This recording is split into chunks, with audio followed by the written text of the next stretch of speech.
নমস্কার বন্ধুরা, আজকে আবার চলে আসলাম একটা নতুন ভিডিও নিয়ে। তো আজকে কিন্তু আমি একটু গাছে সার কী করে দিতে হয় সেটাই তোমাদেরকে দেখাতে চলেছি। প্রথমে কিন্তু আমি একটা কাগজ নিয়ে নিয়েছি, যার মধ্যে এনপিকে 10-26-26 ও সি উইড এবং একটুখানি এইখানে আমি হিউমিক অ্যাসিডও ব্যবহার করেছি। এই দেখো, সার কিন্তু আমি বেশি বেশি করে নিয়ে নিই, কিন্তু 10 থেকে 12টা দানা মাস্ট। তারপরে দানাগুলোকে সব একত্রে করে নেওয়ার পরে কাগজটাকে এরকমভাবে পুড়িয়ার মতো ছোট্ট করে নিতে হবে। এই দেখো, আমি কতগুলো পুড়িয়া করে নিয়েছি একসঙ্গে। আর আমি কিন্তু এখানে এই সব সারগুলো ব্যবহার করেছি, যেমন এনপিকে 10-26-26 ফুল আনার জন্য, সিউইড ও হিউমিক অ্যাসিড গাছের বৃদ্ধি বাড়ানোর জন্য। আর দেখো, টার্টল ওয়াইন গাছটা কিন্তু কি সুন্দর হয়েছে। এটা কিন্তু আমার ডাল থেকে করা, যেটা আমি রাস্তা ধার থেকে এনেছিলাম।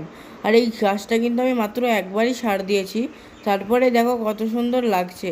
আর গাছটার কিন্তু গ্রোথ খুব ভালো।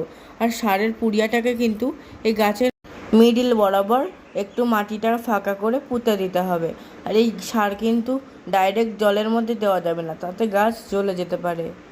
আর এই একই কাজ কিন্তু 15 দিন পর পর করতে হবে, গাছে ফুল আনার জন্য এবং গাছটাকে ভালো করার জন্য। এবং সাবস্ক্রাইব আর লাইক করতে ভুলবে না। বাই।